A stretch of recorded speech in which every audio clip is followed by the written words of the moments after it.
Jacob Mwanga was accustomed to the stillness in his grand estate at 2 a.m. The house should have been quiet. His world was meticulously organized and predictable. However, tonight felt different. A soft light flickered from the kitchen, and a faint rhythmic sound reached his ears, the gentle scratch of a pencil on paper. Jacob frowned. Who could be awake at this hour? He stepped closer, and what he saw froze him in place. His maid, Amina, was hunched over the kitchen table, her head bent low over a thick textbook. Her eyes darted rapidly across the page, her lips forming silent words. She wasn't cleaning, she wasn't resting, she was studying. When Jacob caught a glimpse of the title on the book, his heart raced. It wasn't a cookbook, it was a medical textbook. Jacob took another step, the floor creaking under his weight. Amina jolted upright, her eyes wide with alarm. In an instant, she slammed the book shut and scrambled to gather her papers, as if she were hiding something. "What are you doing?" Jacob's voice was calm but firm. Amina's hands trembled as she held the book close to her chest. I was just... Jacob stepped forward, his sharp gaze flicking to the cover of the book she tried to conceal. Fundamentals of Human Anatomy. He raised an eyebrow. "You're reading this at 2 in the morning?" Amina swallowed hard. "Yes, sir." A heavy pause filled the massive kitchen, lined with pristine marble countertops and state-of-the-art appliances, which suddenly felt too small. Jacob folded his arms. "Why?" Amina's breath hitched. She looked down, her grip tightening on the book, and then, barely above a whisper, she said, "Because I want to be a doctor." Jacob blinked. A doctor? His maid? It was almost laughable. His voice was slow and measured. "Amina, you scrub my floors, you cook my meals, and now you're telling me—" He gestured toward the book. "You're studying medicine?" Amina stiffened. The quiet determination in her eyes didn't waver. "Yes, sir," Jacob scoffed. "Where in school?" She hesitated. "No, not yet." He leaned back against the counter, arms still crossed. "So let me get this straight. You're teaching yourself medicine while working as my maid?" Amina nodded. "I study whenever I have free time, late at night, early mornings, during my lunch break."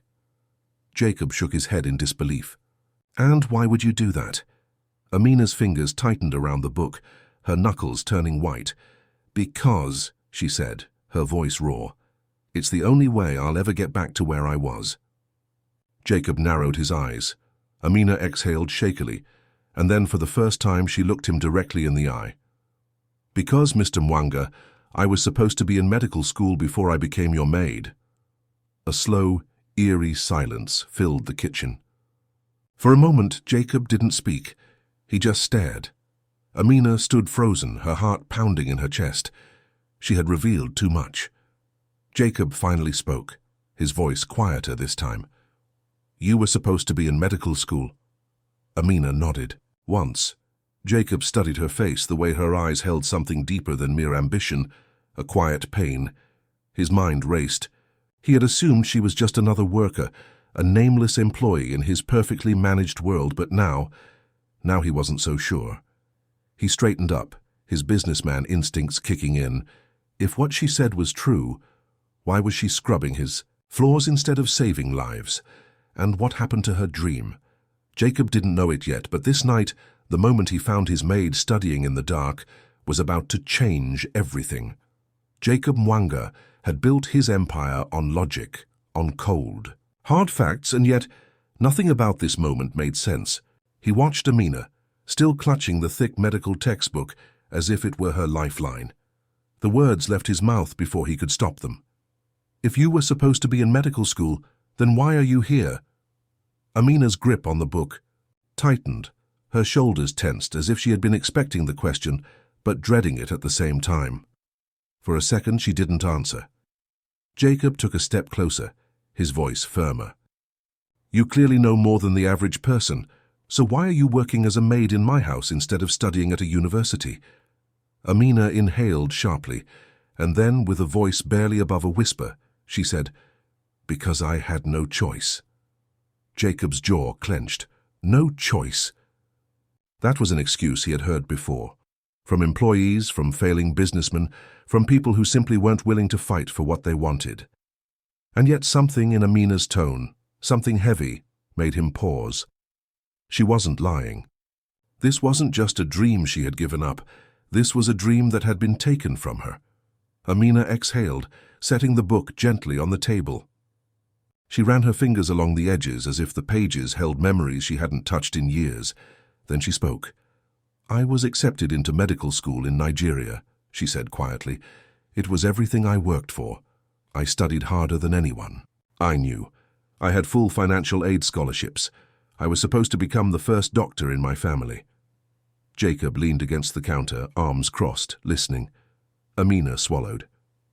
"And then my father had a stroke." A pause. Jacob's fingers twitched. He wasn't expecting that. Amina's voice remained steady, but her eyes glistened with emotion. "We had no savings, no health insurance. The hospital bills kept piling up.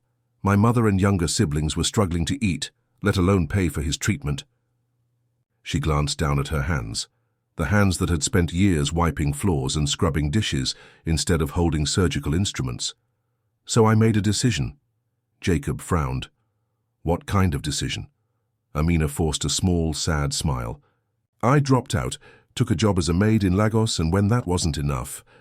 She gestured to the grand kitchen surrounding them. "I came here." Jacob stared at her, stunned. She had given up everything, not for herself but for her family. Jacob was silent for a long moment. Finally, he shook his head. "You're telling me you were a top medical student, and now you're here scrubbing floors. That doesn't make sense." Amina lifted her chin, her expression unreadable. "It doesn't have to make sense to you, sir." Jacob exhaled, rubbing his jaw. He wanted to dismiss this as another tragic but predictable story, but something didn't sit right with him. She had all the signs of someone who still belonged in medicine, her precise attention to detail, the way she analyzed problems before taking action. Just days ago, she had corrected his assistant's work without realizing it. Most importantly, she hadn't given up. Not completely. She was still studying, still fighting, and that made Jacob's mind race with something he hadn't expected: curiosity. Jacob let out a slow breath, then smirked slightly. "All right," he said. "If you're really as smart as you say, prove it." Amina blinked. "What?" Jacob grabbed his phone, tapped a few times, and turned the screen toward her. Displayed was a detailed medical report, his own.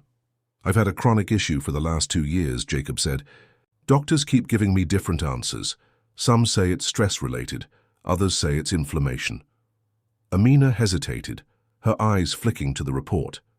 Jacob tilted his head. "Since you're so determined to study, let's see if you actually understand anything." Amina's pulse quickened. She reached for the phone, slowly scanning the information. Her eyes moved quickly across the text, analyzing numbers, terms, and test results. Minutes passed. Then she looked up, her expression unreadable. "May I ask you something, sir?" Jacob raised an eyebrow. "Go ahead." Amina met his gaze. "Have you ever been tested for an autoimmune disorder?" Jacob's smirk disappeared. "What?" Amina tapped the screen, pointing to a pattern in the blood work. "These symptoms, the inconsistent flare-ups, the way they don't respond well to normal treatment. It's not just inflammation or stress. I've seen similar cases in my studies. This looks more like an autoimmune condition than a simple infection." Jacob stared at her, his mind reeling. His doctors, some of the best money could buy, had never suggested that. And yet, in less than 5 minutes, his maid had found something they hadn't. A chill ran down his spine. Jacob exhaled slowly, taking back his phone. He studied Amina for a long moment, and for the first time since hearing her, he didn't just see a maid. He saw something else, something rare, something brilliant. Jacob leaned forward slightly, his voice quieter than before. "You're wasting your talent here." Amina lowered her gaze. "I don't have a choice." Jacob watched her carefully. And then, for reasons he couldn't quite explain, he made a decision. one that would change both of their lives forever. Jacob Mwanga wasn't the kind of man to dwell on things. He built his life on action, on making decisions quickly and efficiently. Yet here he was, long after Amina had retreated to her room, sitting in his office replaying the conversation in his mind. She was brilliant. That much was obvious. But the story she told him, the sacrifices she had made, he couldn't shake. He wasn't a sentimental man, but something about her words had struck a nerve. He reached for his phone and tapped out a quick search. Medical dropout Nigeria family tragedy. Nothing. Then he tried again. Nigerian medical student forced to work abroad. Still nothing. He leaned back, rubbing his temple. What was he doing?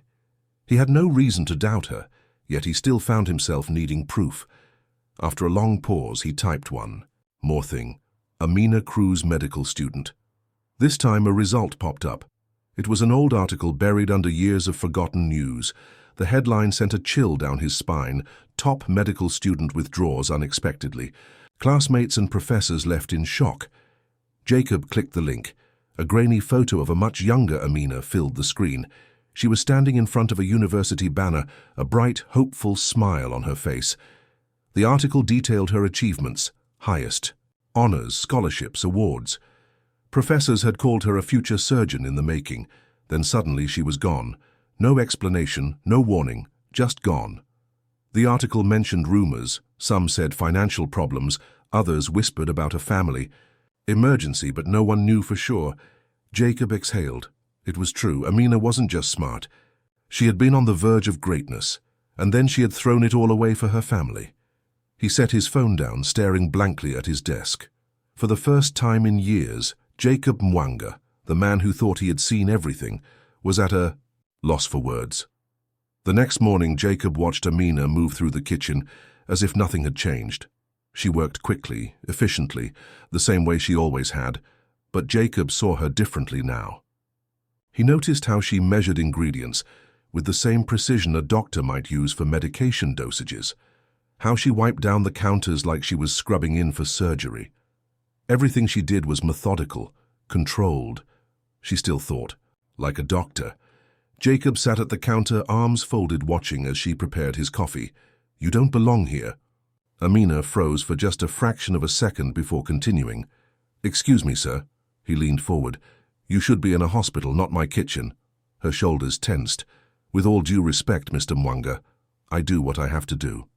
Jacob's voice was calm but firm. "And what if you didn't?" She finally looked at him. "What do you mean?" He tapped his fingers against the marble countertop, choosing his words carefully. "What if I told you there's another way, that you don't have to choose between supporting your family and your dream?" Amina's expression didn't change, but something flickered in her eyes, hope. Then just as quickly it was gone. She shook her head, forcing a small smile. "That's not how the world works, sir," Jacob smirked. "Maybe not for most people, but I'm not most people." Amina swallowed hard. For the first time since she had arrived in this house, she felt something she hadn't in a long time, a chance, a choice, and the terrifying possibility that maybe, just maybe, her life was about to change forever. Jacob Mwanga wasn't known for getting involved in his employees' lives. He paid well, expected results, and moved on. But for the first time in years, he found himself distracted by a maid, no less, not because of who she was, but because of what she had been. Amina was different. She wasn't just another worker passing through his household. She was someone who had been on the brink of something extraordinary, only to be pulled away by forces beyond her control. And that bothered him. He wasn't sure why. Maybe because he had spent his entire life working with the best, top executives, financial prodigies, the elite in every industry. He knew talent when he saw it, and this woman, she didn't belong behind a mop. The thought nagged at him as he walked into his home office and shut the door. Jacob had no patience for unsolved puzzles. If there was something worth knowing, he found the answer. And right now, Amina Cruz was a puzzle he intended to solve. He sat at his desk, pulled out his phone, and dialed a number. A voice answered, on the other end. "Dr. Okafor." "It's Jacob." A pause, then a chuckle. "Mwanga." To what do I owe the honor? Finally considering my advice on that diet. Jacob smirked, but his voice remained serious. I need your opinion on something medical. The doctor's tone shifted. Go on. I have an employee, Nigerian, early 30s, no formal medical degree, but she recognized a pattern in my symptoms that none of my specialists caught. Another pause. That's so. She suggested an autoimmune disorder. Dr. Okafor let out a low whistle. That's not something a layperson would pick up on easily. Jacob glanced at the closed kitchen door, where Amina was still going about her morning routine. That's what I thought. There was a beat of silence before Okafor spoke again. You're asking me if she's the real deal, aren't you? Jacob tapped his fingers on his desk. I already know she is. The question is, how do I get her back on the path she should have been on? A short laugh. Well, that's a first. Jacob Mwanga playing guardian angel. Don't push it, Okafor sighed. All right. Hypothetically, if she really had the foundation and just needs to get back into the system, she'd have to pass equivalency exams.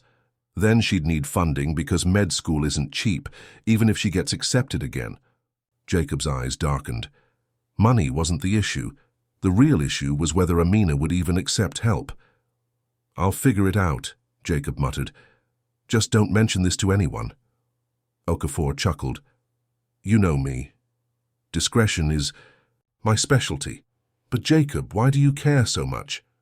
Jacob leaned back, staring at the ceiling. He wasn't sure. Maybe it was because he had spent years surrounded by people who had everything handed to them, yet wasted their potential. And here was a woman who had earned her place at the top, who had fought for it, only to be dragged back down by circumstances. She deserved another chance, and for reasons he couldn't quite explain, he was going to give it to her. Later that evening, Jacob sat in the dining room, finishing the last sip of his bourbon. Across the room, Amina was wiping down the counters, moving with quiet efficiency. He set his glass down with a soft clink against the table. Sit down. Amina froze mid-motion. Sir? He gestured to the chair across from him. Sit. She hesitated but obeyed, folding her hands in her lap. Is something wrong? Jacob studied her carefully. Then, without preamble, he said, If you had the opportunity to go back to school, would you take it? Amina's breath hitched. Her fingers tightened on her apron. I don't know. Jacob's gaze was unwavering. That's not an answer. Amina swallowed. It's complicated. Make it simple. She inhaled sharply, shaking her head. I can't afford it, and even if I could, I have responsibilities. My family still needs me. My siblings are in school. My mother depends on my support. Jacob leaned forward. What if those weren't issues? Amina frowned. That's impossible. Hypothetically, Jacob said, voice smooth, if someone offered to cover everything, school expenses, whatever you needed, would you take it? Silence. Amina's lips parted, but no words came out. Jacob could see it, the war in her mind, the want buried so deep under years of sacrifice that she had convinced herself it no longer existed. He leaned back. That's all I needed to know. She blinked. Sir? Jacob stood, adjusting his cufflinks. Good night, Amina. He walked away before she could press further, because now he had everything he needed. It was time to set his plan in motion. The next morning, Amina moved through the kitchen, trying to ignore the lingering unease from last night's conversation. Jacob Mwanga had never been the type to ask questions about her life, let alone sit her down for a conversation about hypothetical opportunities. But she wasn't naive. That hadn't been hypothetical, and that terrified her. She couldn't let herself hope. She had already buried that part of herself a long time ago. So when she saw Jacob walk in, dressed sharply as always, she kept her head down and continued preparing breakfast.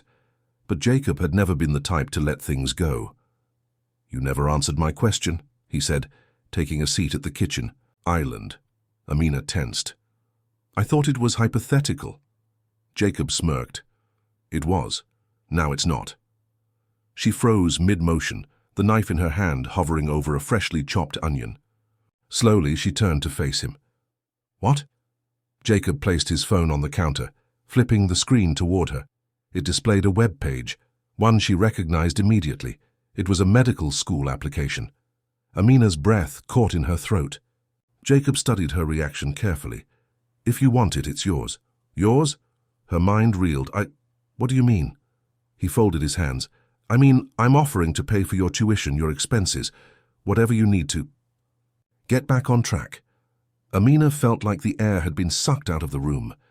This couldn't be real. People like Jacob Mwanga didn't just give things away. She took a step back, shaking her head. "Why would you do that?" Jacob's expression was unreadable.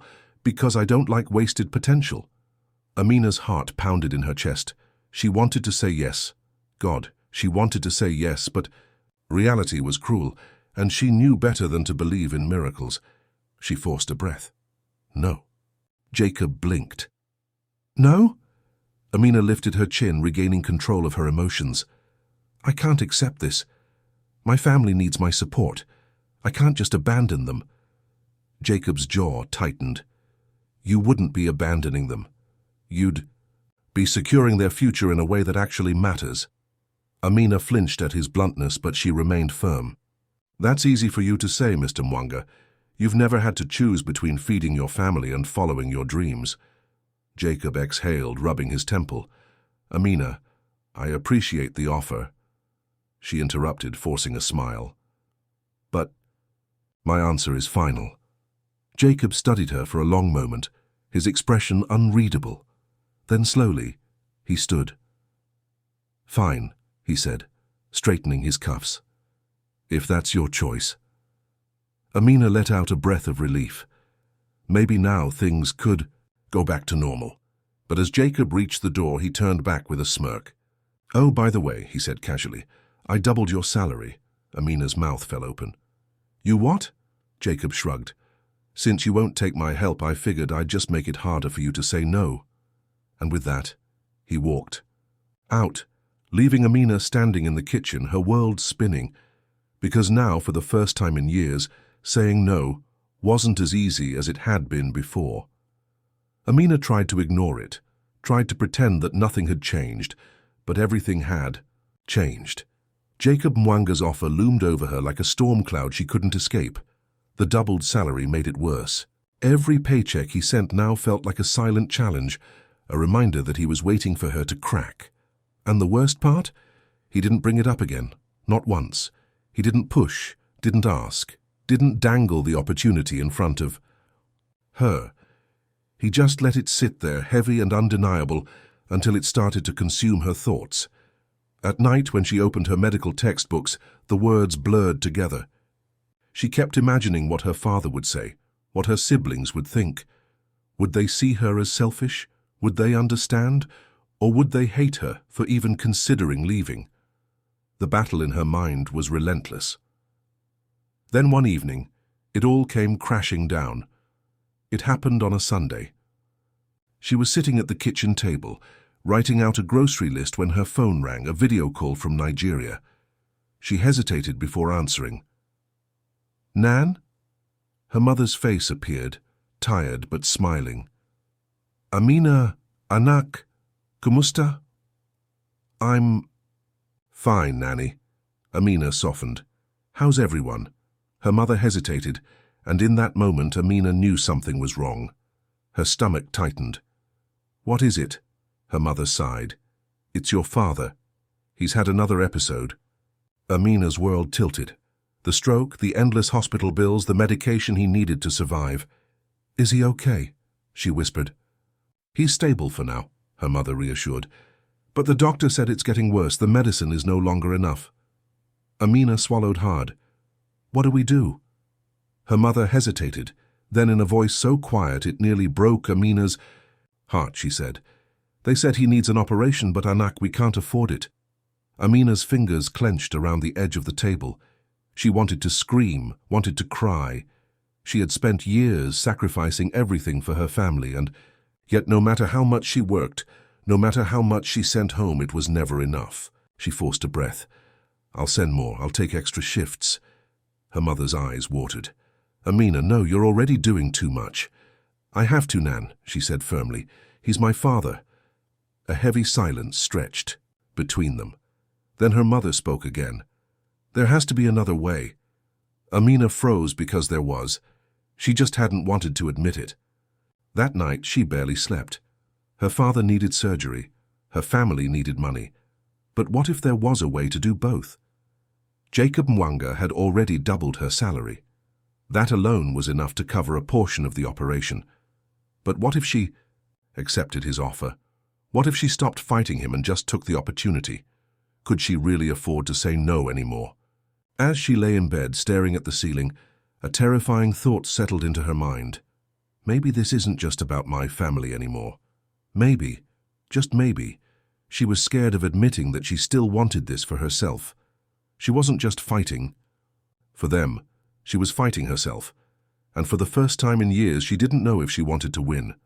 The next morning, Amina walked into the dining room, her heart pounding.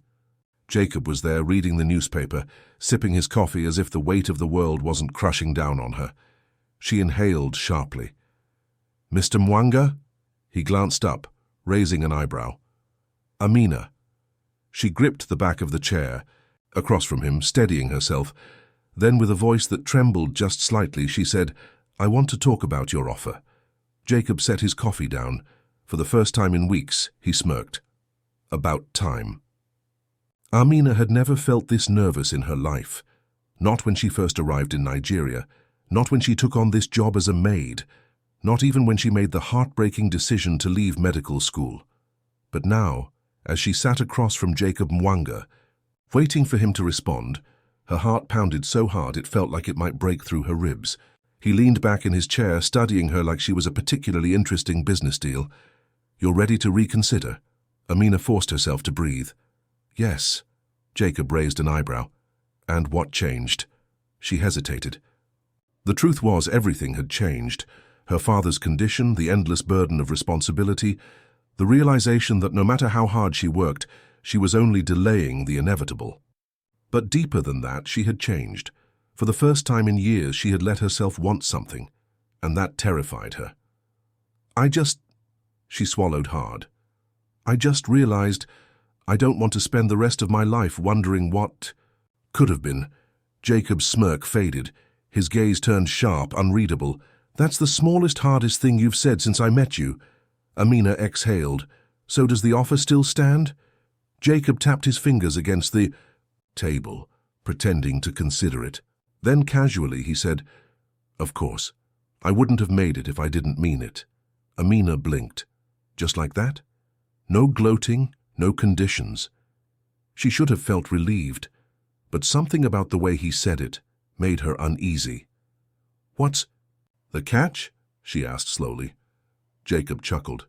"You're sharp, I like that." He took a sip of his coffee before continuing. "The catch, Amina, is that if you do this, if I put my money into your education, you don't have to quit. You commit." Amina clenched her hands in her lap. "I would commit." Jacob leaned forward. "Good, because I don't waste my time on people who quit when things get hard." The words hit harder than she expected.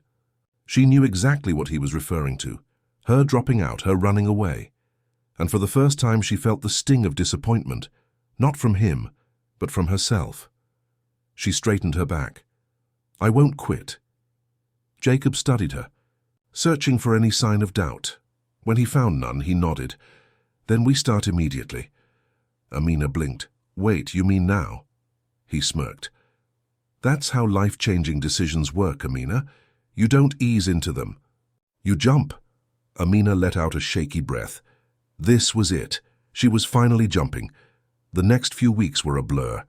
Jacob wasted no time pulling strings. He connected her with medical advisors, helped her enroll in an equivalency program, and true to his word, covered all the expenses. Amina tried to balance her job while studying, but Jacob had none of it. "You work for me, remember?" he had said. "And right now, your job is to study." It was overwhelming, exciting, terrifying. Every night she buried herself in textbooks, taking practice exams until her eyes burned. She had expected to struggle. After all, it had been years since she had studied medicine. But something shocking happened. She hadn't forgotten. The knowledge was still inside her, buried under years of doubt. And now as she unlocked it, she realized something powerful. She wasn't just doing this for her family anymore. She was doing it for herself. Then one night, everything changed. Jacob was hosting a private event at his estate. Wealthy executives, doctors, and business moguls filled the grand hall, sipping expensive wine and exchanging empty conversations. Amina had planned to stay in her room, but Jacob had insisted she attend. "You need to start networking," he had said. "The right people can open doors for you." Amina didn't argue. She was too focused on making a good impression, on soaking up every bit of information she could.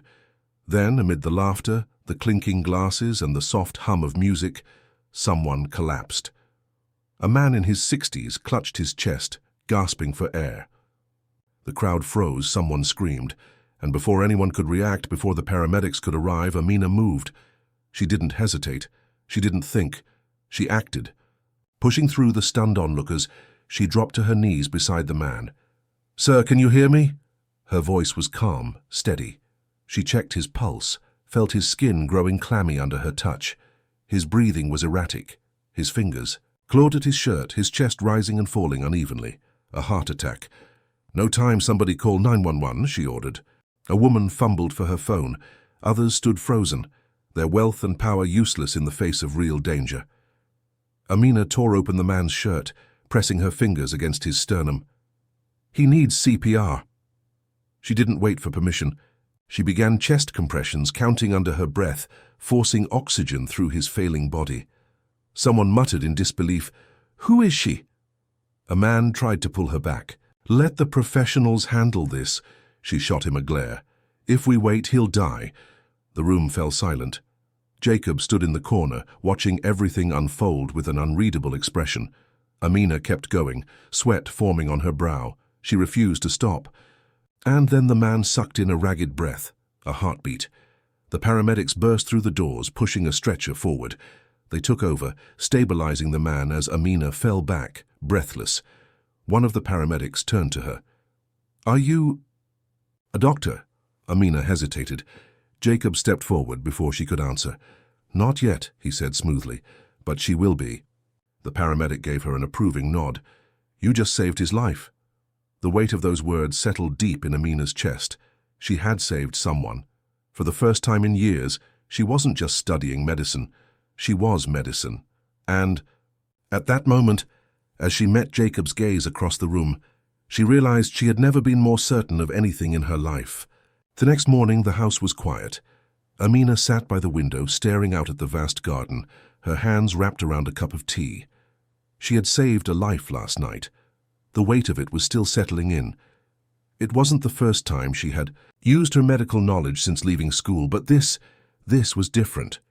It wasn't a theory in a textbook or a late-night study session. It was real. A man had lived because she acted, because she knew. A soft knock on the door pulled her from her thoughts. "Come in." Jacob Mwanga stepped inside, his usual, unreadable expression in place. He studied her for a moment before speaking. "You did well last night," Amina exhaled. "I just did what needed to be done." Jacob smirked. "That's what doctors do." She blinked at him. "Doctors, not maids, not housekeepers, doctors." Her fingers tightened around her. "Come, I'm not there yet." Jacob tilted his head. "You will be." He walked over, setting a thick envelope on the table in front of her. Amina frowned. "What's this?" "Open it." Slowly she picked it up, peeling back the flap. Inside were papers, a letter. She skimmed the first few lines and her breath caught. It was an official acceptance letter, a direct pathway into medical school. Her stomach flipped as she scanned further. The tuition was covered, the living expenses were secured, the program had been expedited. Jacob Mwanga had set everything in motion. She lifted her gaze, heart pounding. How did you? Jacob waved a hand. "I told you, Amina. I don't waste my time on people who quit." Her throat tightened. This was real. She had dreamed about this moment for so long, had imagined how it would feel. But now that it was happening, she wasn't sure if she was ready. Jacob must have sensed her hesitation because he sighed, sitting across from her. "You're thinking about your family." She nodded slowly. He leaned forward, resting his elbows on his knees. "Amina, your father's surgery is covered. Your mother and siblings, they'll be fine. I made sure of it." Her eyes widened. He shrugged. "Consider it an investment. You're going to be a damn good doctor one day, and I'd rather not have anything holding you back." Amina's hands trembled. For so long she had carried the weight of responsibility alone. For so long she had convinced herself she had to choose between her dreams and her duty. But now, for the first time in her life, she didn't have to choose. A lump formed in her throat as she whispered, "I don't know how to thank you." Jacob smirked. "You can start by making sure I don't drop dead at one of my own parties." A laugh bubbled up in her chest, unexpected and raw. Jacob watched her, something softer in his gaze. "You deserve this, Amina. Take it." Her fingers tightened around the letter. For years she had been afraid to dream again, but as she sat there holding the key to her future in her hands, she realized something. She wanted this, and this time she wouldn't run from it. She looked up at Jacob, her voice steady. "I will." Years later, the hospital lights buzzed softly overhead as Amina adjusted her white coat. It still felt surreal, the crisp fabric against her skin, the weight of her new title. Dr. Amina Cruz. She had done it. After years of sacrifice, of struggle, of doubt, she had made it back. A soft knock on her office door made her turn. Jacob Mwanga stepped inside, looking almost exactly the same, except for a hint of grey at his temples. "So you still working late, doctor?" he teased. Amina smirked. Old habits die hard. Jacob handed her a file. "Well, your first official patient is waiting. Try not to let them die on your first day." She rolled her eyes, shaking. Her head. "No pressure, huh?" Jacob's expression softened. "I'm proud of you, Amina." She swallowed hard. He had given her a chance when no one else had. He had seen what she had forgotten in herself. And now, standing here in her office, in a white coat with her name embroidered across the chest, she finally saw it too. She had reclaimed her dream, and this was only the beginning. Life has a strange way of bringing us back to the paths we were meant to walk. For Amina, it took years of sacrifice, an unexpected opportunity, and the belief of one man who refused to let her potential go to waste. But in the end, she had to make the choice. And now, she was exactly where she was meant to be. What about you? Have you ever had to give up a dream? Or maybe, just maybe, is there still time to chase it again? Let us know in the comments below, and if you enjoyed this story, don't forget to like, subscribe, and hit the notification bell for more inspiring stories from Unseen Savant. Until next time.